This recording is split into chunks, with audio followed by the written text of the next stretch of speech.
नमस्कार जंटी में स्वागत आपका। मैं हूं योगेंद्र। आप देख रहे हैं एक मुलाकात। और एक मुलाकात में आज हमारे साथ ऐसी शख्सियत हैं जो नारी सम्मान के शीर्ष पदों पे तो वो नवाजी जा चुकी हैं उन सम्मानों के जरिए, लेकिन एक बड़ी बात मैं कहना चाहूँगा कि एक मजहबी सद्भावना जो होती है उसकी एक मिसाल के रूप में भी जानी जाती हैं। और हम बात कर रहे हैं बेगम बतूल जी की, जो मांड गायिका हैं।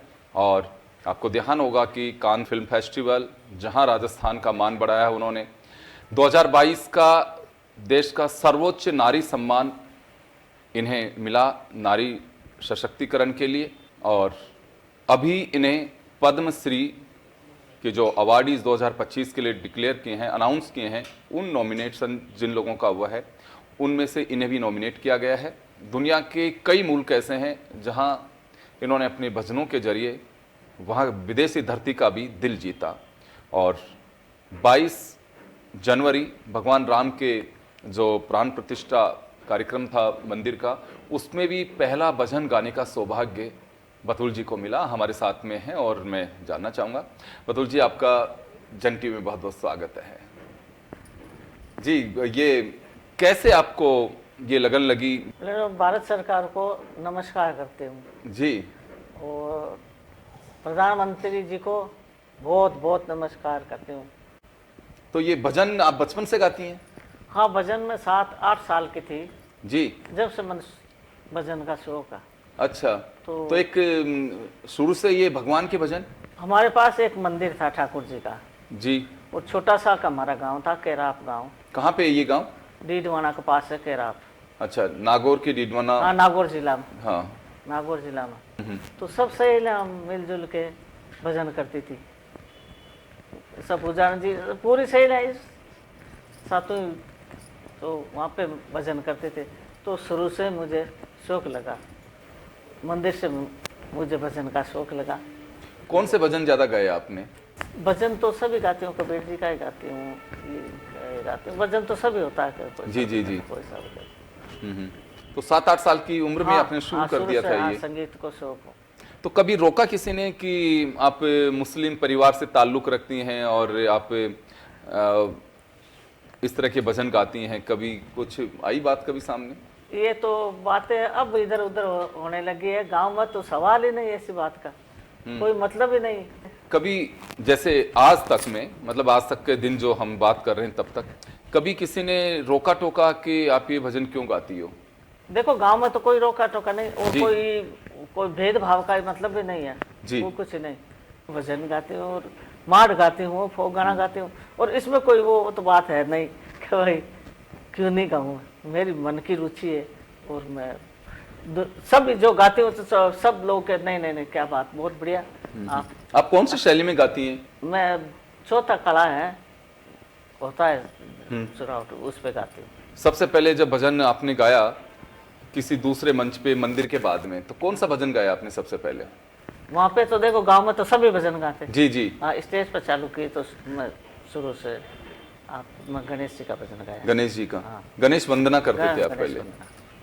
कौन सा प्रिय भजन है आपका जो आपको बहुत पसंद है और कहीं पे भी आप जाती हैं तो गाती हैं? ऑस्ट्रेलिया, पेरिस, ट्यूनिशिया, अब तो कई जगह जाकर के आई हैं।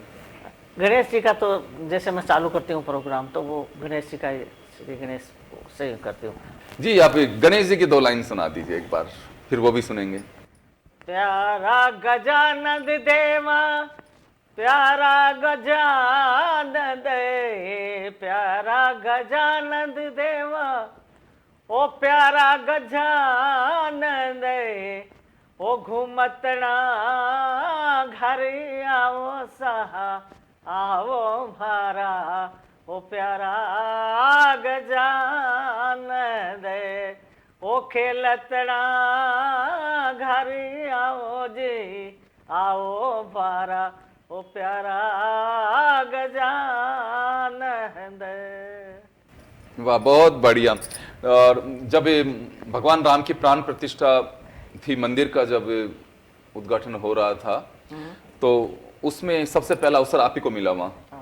तो क्या गाया आपने वहाँ पे?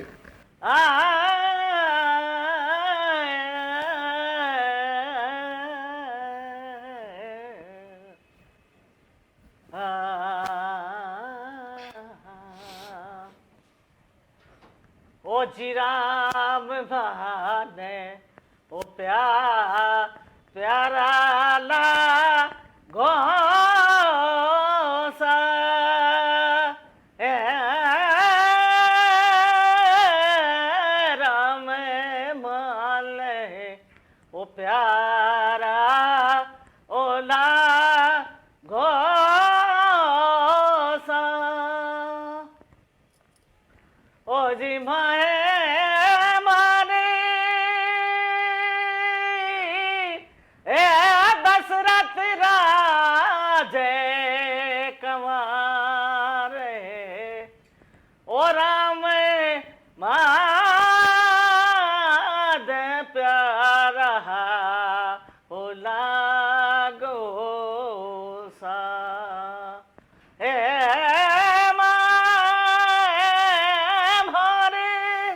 ओ दशरथ राजे कमारे ओ राम माने प्यारा लागो सा। बहुत ही बढ़िया, क्या बात है। पेरिस तो सुना है मैंने, हर साल जाते हैं आप वहाँ? हाँ, पेरिस जाती हूँ, हर साल जाती हूँ जी।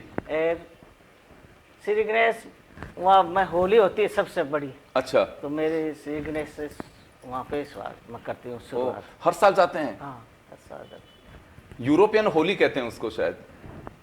अपनी इंडियन कल्चर भी वहाँ पे बताते हैं, फैलाते हैं, भाई हमारे ऐसे होली होती है। हम लोग ये करते हैं वहाँ पे 30-40 हजार लोग होते हैं वहाँ पे। 40 हजार लोग। ओहो। दुनिया 40 हजार ऐसे थोड़ी मानती है, बहुत सारे। तो वहाँ पे मैं होली श्री गणेश से वंदना से मैं चालू करती हूँ, और इतनी बड़ी होली है जो आए साल मैं पेरिस जाती हूँ, करती हूँ वहाँ। उसके बाद वो कान फेस्टिवल वहाँ पे गई, फिर ये अपने ओलंपिक का उसमें मेरा प्रोग्राम है। क्या गए वहाँ पे? मैं भजन गा लेती हूँ, फोक गाना भी गा लेती हूँ। हाँ हाँ हाँ हाँ। और ये तो वहाँ पे ओलंपिक में, कान में और वहाँ पे ओलंपिक में क्या गए आपने? ये मार चालू की मैंने। अपने राजस्थानी नहीं गाते हैं आप?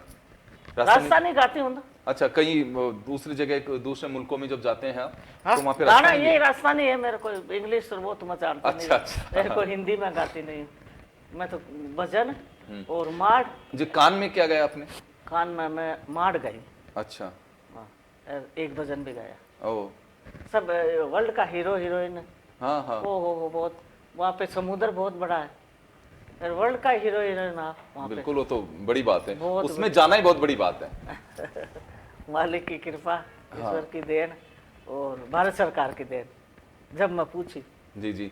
तो कभी बाहर जाते हैं आप तो खर्चे वगैरह की परेशानी आई कभी? खर्चा तो कोई नहीं किया अभी तो। हम हमारे घर से ही लगा के जाते हैं, मैं ऐसे कर करा। अच्छा, ओलंपिक में भी पैसा नहीं दिया आपको? ओलंपिक में तो मिल दिया, और कान में भी मिला होगा? हाँ, वो तो मिला, लेकिन यहाँ से तो हम लगा के ही जाते हैं। हाँ हाँ, बाद में मिल जाता है। हाँ, बाद में तो देते ही हैं प्रोग्राम। लेकिन एक बड़ा रिस्पेक्ट मिल रहा है आपको, ये अच्छी बात है। और केवल आपको नहीं मिला है, पूरे राजस्थान को मिल रहा है। 25 जनवरी को पता चला आपको कि पद्मश्री के लिए आपको नाम अनाउंस हुआ है। कब पता चला आपको पद्मश्री के लिए? पहले पता नहीं है, फिर वो 5-4 बजे से थोड़ी कोई फोन आया आपके पास? हाँ, 4 बजे से। अच्छा। बच्चों के पास आया फोन। फिर भी इनके ये खुश हुए, मैंने कहा क्या बात होगी, क्या बात, कैसे फोन है? बोले आपको खुशखबरी मिलेगी, देखो। मैंने कहा ठीक है भाई, और खुशखबरी और इनसे ज्यादा क्योंकि ये राष्ट्रपति अवार्ड तो मिला, और मैं जानती नहीं हूँ कि क्या पद्मश्री होती है, क्या होती है, खुशी मिलेगी मम्मी आपको। ठीक है भाई। लेकिन ऐसी खबर सुनने के बाद एक बेचैनी रहती है कि क्या है भाई वो। हाँ, यही बात। फिर वो छोटा वाला बेटा है, ये तो सब रख लिया। वो छोटा वाला बोले, धीरे से बोला, मम्मी आपको पद्मश्री का अवार्ड मिला। मैंने कहा है कि मिलने वाला है, अभी हो जाए, बताना मत किसी। ठीक है भाई, नहीं बताऊँ। मैं बहुत खुश हो गई। फिर वो टीवी चालू करके उनके बोले कितने बजे, कि 7-8 बजे तक पता चलेगा, जब तक किसी को पता नहीं। मैंने कहा ठीक है। फिर वो 7 बजे वो चालू किया, टीवी चालू किया। फिर टीवी में ये न्यूज आई, जब मैं देखी मैंने कहा अच्छा टीवी में जब मेरा दिल बहुत बड़ा खुश हो गया, इतनी खुश हुई पूछो मत आप। पद्मश्री मिलना बहुत बड़ी बात है, और महामहिम राष्ट्रपति के हाथों से जब मिलेगा तो राष्ट्रपति भवन में ही आपको नारी शक्ति सम्मान जो मिला था 2022 में, वो भी वहीं मिला होगा। हाँ, रामनाथ कोविंद साहब ने, हाँ, उन्होंने दिया था आपको ये सम्मान। हाँ, रामनाथ कोविंद साहब जी। मोदी साहब से कभी मुलाकात हुई आपकी? हाँ, कब मिलना हुआ आपका? 7 तारीख का ये वहाँ पर बुलाया सबको, ये नारी शक्ति पुरस्कार। अच्छा, अंतर्राष्ट्रीय महिला दिवस की पूर्व संध्या पर फिर प्रधानमंत्री जी के वहाँ पे निवास पर, हाँ, निवास पर सब गए हम। हाँ, वो पहले सबसे बातचीत की, जैसे आप विराज रहे हो, जैसे विराज के सामने विराज रहे, और सब जने सब लोग बैठे थे। बहुत बढ़िया। सब अलग अलग बात पूछी, भाई क्या बात है तुम्हारा, क्या है तुम्हारा, क्या, सब की बातें पूछी। मैं भी एक लाइन में बोले आप क्या करते? सब मतलब भजन गाते हो। तो नाम आया ना जब, बोले आप बेगम बतल क्या करते हो? मैं साहब मैं तो भजन गाती हूँ, माट भी गाती हूँ। बोले अच्छा। बोले माइक उनके ऐसे तो माइक ही था पास में, तो बोले सुनाओ। माइक उठा के अच्छा, प्रधानमंत्री जी को? हाँ। अच्छा, कौन सा भजन सुनाया आपने? ये गणेश जी का सुनाया मैं। अच्छा, शुरू से ही। ओहो। तो बोले अच्छा गाते हो? मैंने कहा साहब मैं गाती हूँ। प्रधानमंत्री जी को बोले गा के सुनाओ। माइक के हाथ में दे दिया, फिर मैं ये गणेश जी का भजन चालू किया। मोदी साहब सुन रहे थे, लेकिन सामने साहब के जैसे सुना दिया, सुना रख दिया। फिर वो भजन राष्ट्रपति प्रधानमंत्री जी ने वो उस भजन का ही वो उसके मोबाइल से तो वो क्या होता है सब जगह डाल। अच्छा, वीडियो बना के बनाया किसने? हाँ, बहुत सारे लोग अच्छा, बनाने वाले, ओके। बहुत सारे। तो वो ट्विटर पर क्या होता है वो मोबाइल, हाँ, सबके पास में चला हाँ, गया। जी जी जी जी, उन्होंने डाल दिया ये। जी। तो ऐसे पल राष्ट्रपति और प्रधानमंत्री के साथ में चाय पीने का अवसर मिले, ये मैं इस वजह से कह रहा हूँ कि एक छोटे से गांव से बतूल जी का जन्म हुआ और वहां से किस शिखर तक पहुंची है, केवल ये इनके परिवार या इनकी कौम का ही नाम रोशन है। पूरे देश और भारत ऐसे शख्सियतों पे गौरवान्वित महसूस करता है कि दुनिया के किसी भी मुल्क में जाएं तो हमारी संस्कृति का एक झंडा ऊंचा रहता है। हमारा मान अनाउंस 2025 के पद्मश्री पुरस्कारों के लिए हुआ है अभी। बतूल बेगम जी हमारे साथ में हैं और ये भजन गाती हैं। बेगम बतूल जी का साफ कहना है कि मैं तो मंदिर में ही जो आज इन्हें महारत हासिल है उसके बारे में कहना है कि मंदिर की ही देन है।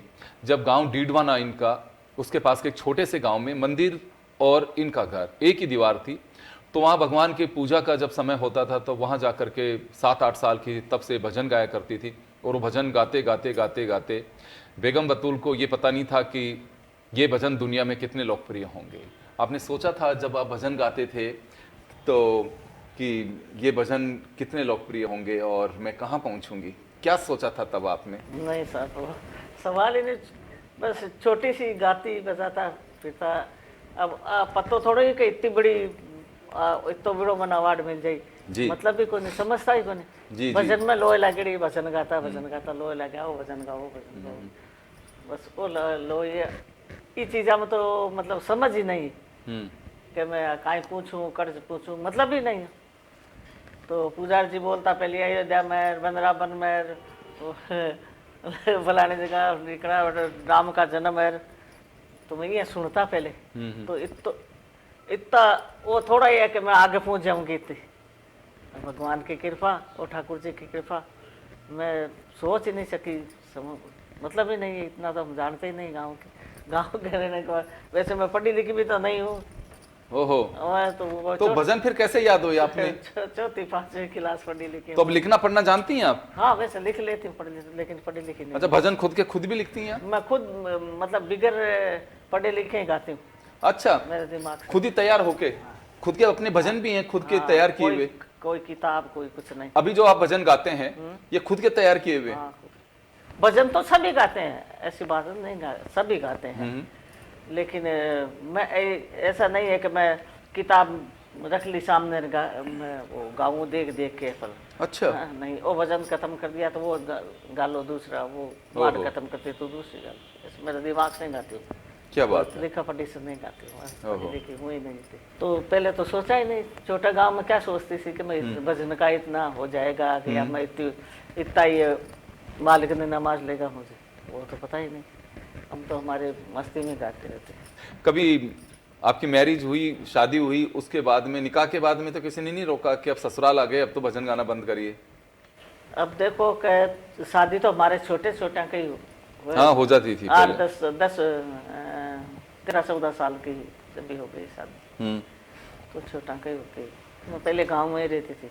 हाँ। फिर मैं जयपुर में आ गई जी। ससुराल गांव में था मेरा, लाडनू। तो गांव ही रहते थे? हाँ।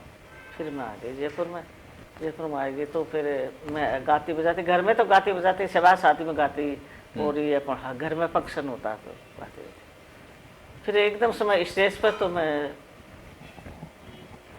बाद में आई। फिर इनके हमारे मैंने पति को पूछा, भाई मेरी तो इच्छा है गाना बजाना की है, अगर आप रोक नहीं लगाओ तो जारी रखूं मैं इसे? हाँ, नहीं तो आप मना कर दोगे तो मैं आगे सवाल ही नहीं। तो उन्होंने मना किया? नहीं, बोले चलो भाई तुम्हारी रुचि है तो मैं क्यों, तेरा कोई एक जो कला है तो मैं क्यों दबाऊं, तेरी इच्छा है तो तुम गा, कुछ भी कर मेरी तरफ से। और सब बच्चों की सबकी घर की पूरी, मैंने कहा भाई मैं मेरी इच्छा में स्टेज पर बाहर निकल के गाऊं। तो पहली बार आपने स्टेज पे कब गाया? पहली बार स्टेज पे पेरिस में गई। अच्छा, पहली बार? यहाँ से एक घर और मंदिर के आंगन से सीधे पेरिस में? क्या बात है। तो किस माध्यम से पहुंचे आप? तो जैसे अपना मोती डूंगरी भजन होता, हाँ। वहाँ पे गा लेती, कभी गोविंद देव जी के, कभी चार भुजनाथ के मंदिर पर, मैं मंदिरा पर जो जाती हूँ वहाँ पे भजन गा लेती हूँ। अच्छा, लेकिन स्टेज पहली बार आपने सीधा पेरिस में? पेरिस में। क्या बात है, मंदिर और घर के आंगन से सीधे पेरिस तक का सफर किया। तो वहाँ कौन लेके गए आपको, कैसे पहुंचे वहाँ? अंग्रेज साहब वो उन्होंने बोला, बोले आप अच्छे गाओ, इस बच्चे तो सब पढ़े लिखे तो ये तो समझते हैं उनकी भाषा में। बोले आप पेरिस आओ, आपको पेरिस बुला लें हम। हाँ। तो आप वहाँ पे आपकी कला फैलाओ, बहुत बड़ी बात है आपको, अच्छी आपकी आवाज़, अच्छी सब कुछ है जी। तो वो अंग्रेज आता था, ऐसे घूमने के लिए आता था, तो पहले अंग्रेज अच्छा ही लगता था कि अंग्रेज आया अंग्रेज। तो वो मेरा गाना सुन लिया, तो उन्होंने ऐसे बोला, जब मैं सोची ठीक है, मैंने कहा भाई पेरिस में मैं कहाँ जाऊँ, बहुत दूर है मैं। फिर उन्होंने कोई प्रोग्राम रखा वहाँ, तो अंग्रेज कर दिया हमारा काम, हम चले गए जी। फिर हमारा बच्चा ही है, वो भी चलो ये सब पढ़े लिखे हैं, ये हमारे साथ में थे। एक बच्चा था वो भी पढ़े लिखे अच्छा बड़े वाला, तो वो साथ में थे। तो वहाँ से फिर हमारी बहुत हो गई, छोटा कोई प्रोग्राम छोटा ही था वो ऐसे घर में। फिर वो रुचि में हो गई, फिर वो पेरिस तो वो अंग्रेजों के कारण चले गए। तो वो लेकर के उनको आपकी कला पसंद आई, इस कारण आप वहाँ पहुँचे। फिर तो ये सिलसिला जारी रहा। हाँ, फिर सिलसिला जारी। बतुल जी, कई आपको राष्ट्रीय और अंतर्राष्ट्रीय पुरस्कार भी मिल चुके हैं। ऑस्ट्रेलिया की संसद आपको सम्मान कर चुकी है, ट्यूनीशिया मुस्लिम कंट्री, लेकिन उसके बावजूद आपसे भजन गवाए गए वहाँ पे। वहाँ किसी ने कभी कहा कि नहीं आप केवल आप इस तरह के भगवान के भजन मत गाइए? नहीं, वहाँ पे कोई रोक टोक नहीं, कुछ नहीं। बहुत खुश हुई, बहुत। जब ये वहाँ पे देखो आप, रमजान का महीना था जी, सब रमजान का महीना तो ट्यूनीशिया में, हाँ रोजा हाँ। से सब रोजा से रमजान का महीना, हाँ। रोजा से सब। तो हम गए तो अनाउंस करे, बोले प्रोग्राम है बेगम बतुल का। तो देखो आप, वो रोजा नहीं खुला उनका, उनसे पहले मेरा प्रोग्राम 6 बजे चालू कर दिया। Very good. तो रोजा तो 7 बजे 7:30 तक खुला। वो इतना वो पूरा हॉल भरीज का, तो वहाँ पे मैं प्रोग्राम चलेगा तो मैं भजन से चालू किया। बहुत बढ़िया। वहाँ पे गणेश जी के भजन से? हाँ। तो यानी कि आप कोई भी कार्यक्रम शुरू करती हैं अपना तो गणेश जी के भजन के साथ में करती हैं? हाँ, गणेश जी के भजन। तो सब कुछ हुए वहाँ पे ट्यूशन में, खुश हुआ। फिर सुना, बहुत ताली बजाई और सब लोग आए, इतना खुश हुआ, मेरे मिल के खुश रोया, खूब खुश हुए। फिर उसके बाद मैंने कहा आपको एक मैं कव्वाली गजल ही सुनाती हूँ, कव्वाली। फिर मैंने गजल को वचन ही गा लिया, फिर मैं वो भी सुनाई। पर्दे झोली मेरी या मोहम्मद, लौट करके न जाऊंगा काले। और ताली बाज की, वजनों से ही बजी, रोज से ही बजी, और बहुत सब हमारी। कौन सा भजन गाया आपने ट्यूनीशिया में? भजन ये श्री गणेश में यही गाते हूँ, गणेश जी का। हाँ, गणेश जी बना एक वो राम जी के और गणेश जी के भजन गाती हैं आप? भजन गाती हूँ बस। तो इतना टूनिसिया में इतना खुश हुए, इतना खुश हुए लोग, हमको दावत दी इधर उधर बुला बुला के सब। बतुल जी, राजस्थान में क्या क्या सम्मान मिला आपको? राजस्थान सरकार में तो अभी तक तो कुछ नहीं दिया। क्या बात कर रहे हो? नहीं, आज तक तो कुछ किसी ने संपर्क भी नहीं किया आपसे कभी? नहीं। और राजस्थान के समारोह में और इनमें कभी जैसे बड़े बड़े आयोजन होते हैं उनमें कभी बुलाया आपको? नहीं। ओहो, ये तो दिया दीपक तले अंधेरे वाली बात हुई। आज तक नहीं। तो कभी आपको इस बात का मलाल रहता है कि मुझे देखिए देश के सर्वोच्च सम्मान से नवाजा गया, लेकिन हमारी अपनी सरकार मुझे याद नहीं कर रही है? आज तक तो नहीं किया, नहीं दिया, लेकिन कभी महसूस होता है आपको कि हमारे अपनों ने ही मुझे? महसूस तो होता ही है। हाँ, जब मैं बाहर जाती हूँ उधर ही सम्मान करते हैं, सब करते हैं, लेकिन ये तो इंडिया है। जी जी, इंडिया में तो होना ही चाहिए मेरा, लेकिन आज तक कुछ नहीं मिला। मुझे लगता है कि ये बड़ी एक चौंकाने वाली बात है, और जिसके लिए तो यही कहूँगा कि दीपक तले अंधेरा रहा, किसी ने ध्यान दिया नहीं। यहाँ पे अभी सुना है कि कोविद साहब की आप राखी भी बांधने जाती हैं? हाँ। कब से जाती हैं? मुझे वो मिला ना नारी शक्ति सम्मान। हाँ, उसके बाद से आप लगातार, अभी जैसे रिटायर हो चुके हैं वो? हाँ, रिटायर में वहाँ पे बंगला पे जाके। अच्छा, अभी जाके आए हो? हाँ। अरे वाह, राखी में। हाँ, तो वहाँ जाते हैं, आपको बुलाते हैं, कैसे क्या रहता है आपका वहाँ जाने का? थोड़ी फोन करके बुलाते हैं आपको? हाँ, फोन तो कर लेते हैं, रख पुण्य पर जाते हैं राखी पे। अच्छा, दिल्ली जाते हैं राखी पे। बतुल जी, परिवार में कोई आपकी कला को जीवित रखे, आगे बढ़ाए, इसके लिए कोई कुछ कर रहे हो? किसी लिए कोई है परिवार में जो आपके साथ में गाता हो या आपको इसे प्रमोट कर रहा हो, आपकी कला को आगे, गायन की जो कला आपकी? बच्चों को सिखाते हूँ, छोटे छोटे बच्चों को, भाई सीखो। ये परंपरा, ये गाना और मार ट्रेडिशनल चीजें कहाँ है, जाति इसको कोई नहीं है, बस आजकल का तो सब भी करते हैं, लेकिन मैंने कहा ये ट्रेडिशनल चीजें हैं, तो इनको धरातल रहे, इनको जीवित रखे तो बहुत बड़ी बात है, अच्छी है, कोई सीखो। मैं सिखाती हूँ, वैसे मैं, मेरा पोता है विशारद किया, तबला में सिखाई हूँ, और गाने में ही है तबला, और सितार में ही एक दूसरा पोता, उसको सितार है, गिटार है, सब सिखाती हूँ।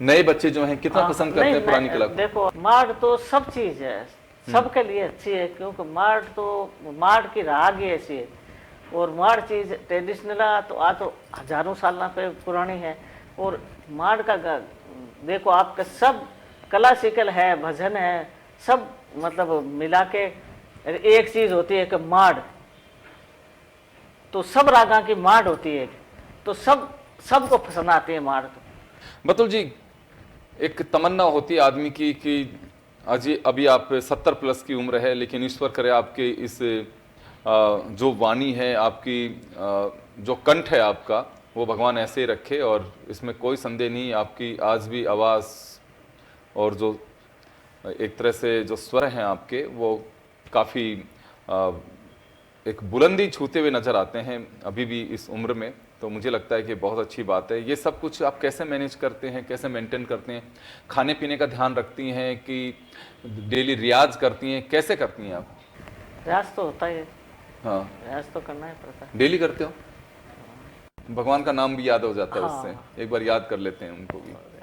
वाह, बहुत बढ़िया। खाने पीने में भी कुछ विशेष ध्यान रखना होता है? खाने पीने में तो साहब, मैं हरी भरी सब्जी खाती हूँ, हरी सब्जी को शौक ज्यादा है, और दही को शौक ज्यादा है, उसमें 2 फुल्की दही और हरी सब्जी, दाल है, हरी सब्जी, कुछ भी वो ही खाते हैं। बाहर जाते हैं तो खाने पीने में दिक्कत आती होगी कई बार? हाँ, वहाँ पे तो देखो खाने पीने में तो वो अंग्रेजों का तो खाना वैसे ही है, लेकिन जहाँ रहते हैं ना वहाँ पे